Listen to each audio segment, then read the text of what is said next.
Hey, what's going on, guys, and welcome back to another episode in my Football Manager series. This is episode number 37, and today Millwall are returning with two massive relegation six-pointers as we face Southampton at home to Den and Derby away from home too. Before we play these games though, showing Millwall getting on off camera. And of course, there isn't much to show you after our defeat to Manchester United in the Carabao Cup final at Wembley in the last episode. Just played one game off camera, and it was against West Ham. And unsurprisingly, we lost. We got beat by 4-2 at the Den, which means the series is now split of 3 games apiece. This is a really fun rivalry right now, and both teams progressing in the save quite nicely. We took the lead 2 minutes in through Jed Wallace, then Woodman saved a penalty, then a minute later Muriel made amends and made it 1-1. Then they went in front through Ings, then we equalised through Marek Kuchar breaking his goal drought and scoring his 10th of the season just before the break. But in the second half, in the space of 4 minutes with 21 minutes to go, West Ham bagged 2 goals to win the game by 4-2 and inflict yet more misery on the Lions, who have not won a Premier League game, as I said in the last couple of episodes, since the West Brom game back at the Hawthorns back in November. It has been I think it's 16 game unbeaten run. It's just been absolutely ridiculous. 1, 2, 3, 4, 5, 6, 7, 8, 9, 10, 11, 12, 13, 14, 15, 16. Yeah, confirmation does not make me feel better. We have not won a game since November. It's terrible. And do you know what this season reminds me of? It reminds me of Hull City way back in the day. Not my Hull save in FM, sadly, but the Hull City save back in the Hull City season back in the day. Was it 2007 to 2008 or 2008 2009? One of the two, I think. When Phil Brown was in charge and they had that fantastic first half of the season. And then, of course, Phil Brown did the infamous team talk on the pitch at the Etihad Stadium. And they went on that abysmal run in the second half of the season where they couldn't buy a win. And they just managed to avoid relegation on the final day. That's basically what's been going on with us. We've dropped off completely, and since November haven't been able to get ourselves out of this slump. And because of that, we now sit in 17th place, and the teams we face today are separated by us just on goal difference. Southampton we face first, above us on goal difference. Derby away, they're separated below us on goal difference right now. And with 9 games to go, it's looking likely Brighton are down. Sorry, Seagulls fans, but probably going to be the case. But from 19th, I would say, to realistically probably 15th place. I think Wolves and West Ham will be fine now. It's looking nervy. You know, those 5 teams right there are fighting to avoid the final 2 places in the relegation zone. And based on our form, we've got the best chance of going down because we are all over the place right now. But again, if we are pulling a Hull City, it is worth pointing out they survived that season. And then maybe I'll do a karaoke on the pitch. You know, this is the best trip I've ever been on, but I'll do one for originality and not like Phil Brown's. But anyway, enough of that. Let's go into the game. It's Southampton's home. Oh, but before we do that, one thing to report, there has been a youth intake, almost forgot, and as you can see, we haven't really got that many good players out of this year's youth intake. The best one is Nana Achiampong. He is a Ghanaian left back, and whilst the potential ability suggests he could be quite good in the future, I don't really see where Phil Neville's getting that from, because he's got some absolutely atrocious stats. He's not very quick, he's got 6 for strength, he's 5'9", he's got 4 for jumping, and his best technical attribute is heading. So that sort of sums up, really. He's not very good at all. And you never know. Like, he could be all right in the future. Marvin turned out to be our third best striker at the moment. So you never know. He could be all right in the future, but don't get your hopes up. He looks pretty awful and not really worth discussing too much. Sorry, Nana. But anyway, first game is Southampton, and you would have seen it there. I'm springing a big surprise for this game, so I feel like we need to. No wins in 16. It's time to change things up. People have been crying out for the 4-4-2 to be abandoned. Well, I'm going to keep it. But it's not what we'll play today. We are going 5-3-2 for the first time in the series, and these are our instructions. And if you ever wanted proof, I have no idea what I'm doing when it comes down to tactics and FM, and I'm literally just guessing. This is the screen. I've got no idea what's going on here, but we're starting on control, which is ridiculous because we've not been controlling a match since November, probably before that actually. And we've got a higher tempo. We're playing a bit narrower to try and stop a direct threat from our opponents. We're closing down less and dropping deeper in our defence, playing out of defence. We're short of passing, retain possession, and also trying to work the ball into the box as well with more of a passing style. And why we're trying to work the ball into the box with no real support for our strikers, I don't know. But you never know, it might work out. Probably won't, but let's find out. This is our lineup for the game, though, for our 5-3-2. God almighty, this really is clutching at straws. We've got Freddie Woodman in goal. It's a back three of Sean, the captain, Jake Cooper, and Dale Fry. I like like these lines here to illustrate, to demonstrate the chemistry. And our wing backs today are going to be Ben Chilwell on the left and Marlon Romeo on the right. And in the middle, we've got Jay Fulton, Dobby, and Dimitri Payet getting a rare start. Only his second in the Premier League under us. Let's see how he gets on. And up top together, Marvin, Britto, and Marek Kucho ended his goal drought in the last game. Hopefully, he'll bag another one here against the Saints. On the bench, Long, Cahill, Ferguson, Higgins, Wallace, Webster, and Jerome Sinclair as well. Right now on the injury front, Black is out, and I don't think he'll be okay for the Derby game. And also the Dream is still nursing that broken ankle as well. God, we have missed the Dream big time. So, first game at Southampton, it's a relegation 6-pointer. Come on, you Lions, we need a win. This is the best trip I've ever been on. I'm gearing up. I'm gearing up for the karaoke on the final day when we just about managed to survive. Did Hull lose that game on the final day? I'm pretty sure they lost to Manchester United that day, the final day. I can't remember. It was a long time ago now. Dale Fry! Oh, just wide the post. What a start that would have been. And it wouldn't have been a show of my great tactical ability because it would have been from a set piece. But either way, still 0-0. That's the start we want though. Early chance to get another one. If I remember correctly, that was the season when Newcastle first got relegated to the Championship.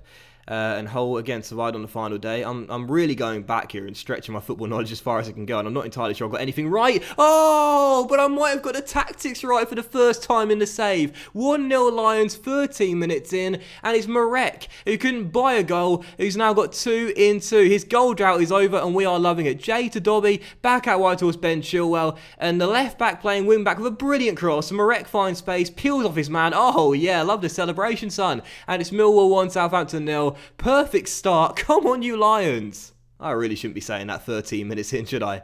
I've got the tactics right. That's just asking for trouble, especially what's been going on in this save. Terrible little jinx there. You know what's going to happen next. Highlight to come soon after. Southampton make it 1-1. And right on cue, here we are, but as Chilwell wins it back, you never know.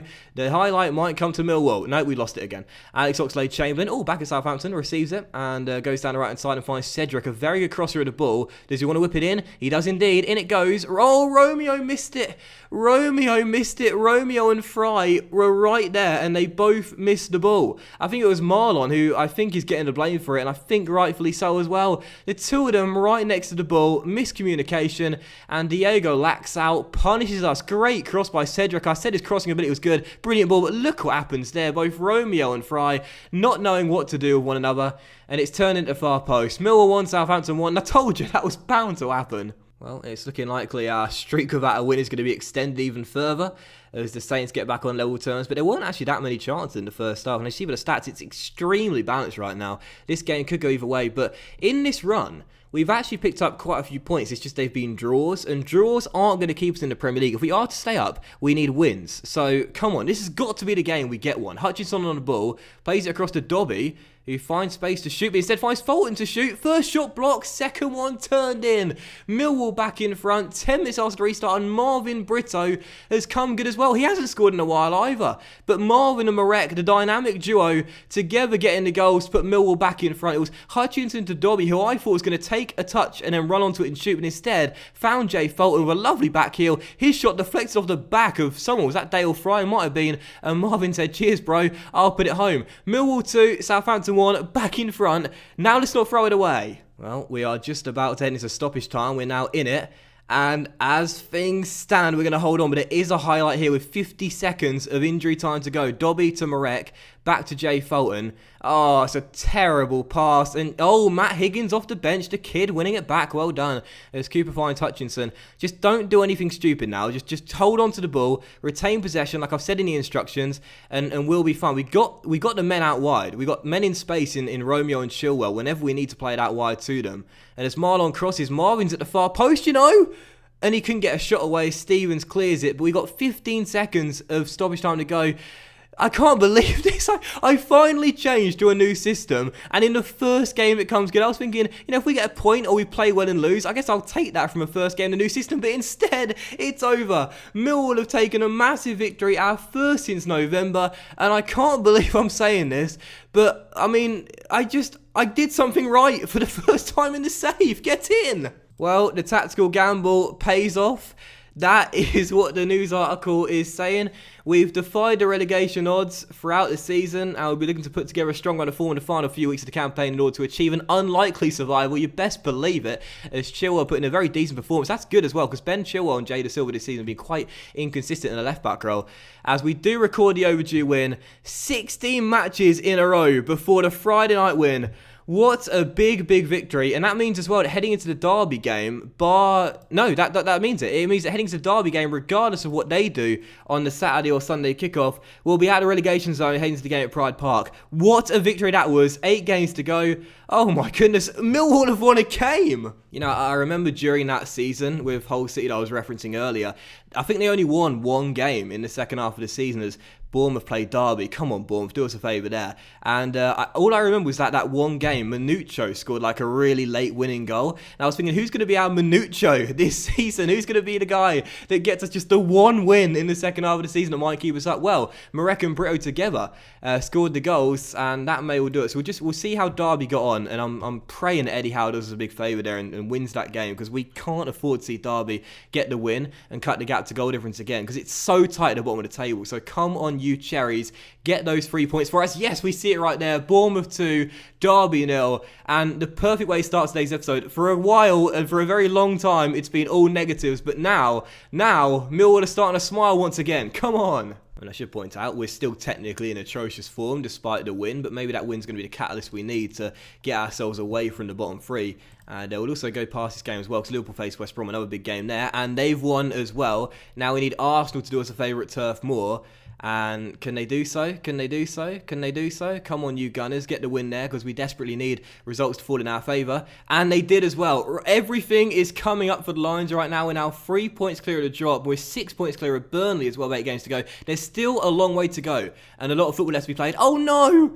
Oh, I jinxed it. I was saying everything's going well, and now Freddie's going to be out for the Derby game. God damn it. This is why I should not be celebrating after just 1 win. It's only been 1 win, man. Come on, seriously. But Freddie out for the game now. That's a huge blow, that. So that'll mean that George Long will come in. But he's still alright, George Long. Not as good as Freddie, but either way, dear oh dear, that is just absolutely typical, man. Everything's going great, and now our first choice goalkeeper's out for a relegation 6-pointer. Oh, it ain't no Brian. Just called up for international duty as well. He's been capped by Ireland in the save as well. And we recently saw, us Millwall fans, that Sean Williams got his first cap for Ireland not too long ago. And that's cool, O'Brien getting his first cap. I don't know if you guys are the same as me, but when your players get their first caps under your management in the game, it's like a nice feeling. I don't know why. It's just weird. I'm stupid. Anyway, here we go. Second game of today's episode. It's a Tuesday night kickoff. We've got Derby away at Pride Park in yet another relegation 6-pointer. We came through and got a shock win in the first one. Now can we do it again and climb ourselves, possibly, I'll whisper it, 6 points off the relegation zone?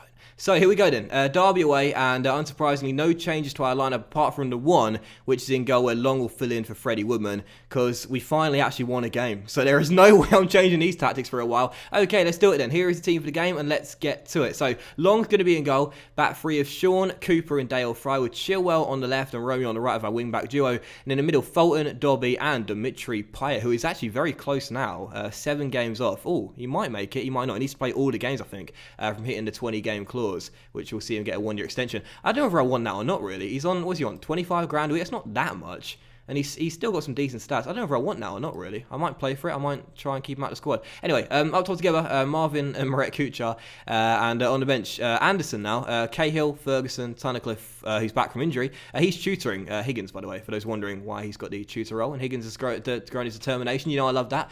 And anyway, Tunnicliffe on the bench the first time his injury. Wallace, Webster, and Jerome Sinclair as well. So here we go. Second game. It's Derby. It's another massive one. Can we come through and make it back-to-back wins? Probably not, but you never know. Come on, you Lions.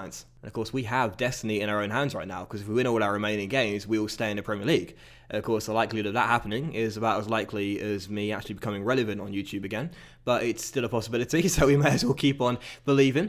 And as we enter the game, I think I would take a point from this. It will be back-to-back games without a defeat, and 4 points picked up from 6 in 2 massive relegation battles. But if we can win this game and go 6 points clear, I mean, I'm not going to say that, we're definitely going to survive, but we'll have a very good chance despite how tight it is right now. So nothing to report in the first half, but that's okay with me. And here comes the first highlight, and it may well come to these Lions as Dimitri Payet's on the ball.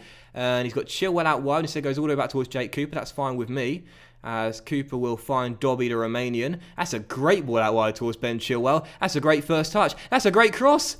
And that's a great finish, and this is a great feeling. Derby 0, Millwall 1. It's 2-2 for Marvin, and I'm not going to give him that nickname of Mrs. Sitters, because it looks like he's refound his goal. He's refound even a word. He's found his goal-scoring touch once again. Derby out wide towards Chilwell, and it's two assists in 2 for Ben. He wasn't playing well in the left-back role, but he's loving the left wing-back role. Marvin takes a touch, finds the back of the net, pointing to the name on the back of the shirt and saying, don't change it to Missing Sitters Britto, because that will cost the fans a lot of money when they get those letters printed on. Anyway, 1-0 to Millwall, and we're in front. Come on. Well, this is absolutely crazy. Derby, you should have started Jordan Archer. Why you left him on the bench?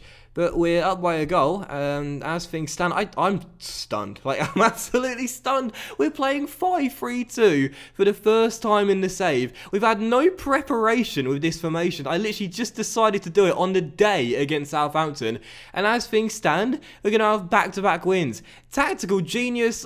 I don't know. Probably not, but at the moment I'll celebrate anything. But Derby are back on level terms as Bobby Wood makes it 2-1. Robbie Brady with a corner flicked on by Laurent, and Wood with the finish, and it's 1-1 20 minutes after the restart. It was a lovely little set-piece routine there as the man flicks it on the near post and Wood turns it home. 1-1. Now let's not capitulate. I will take the point.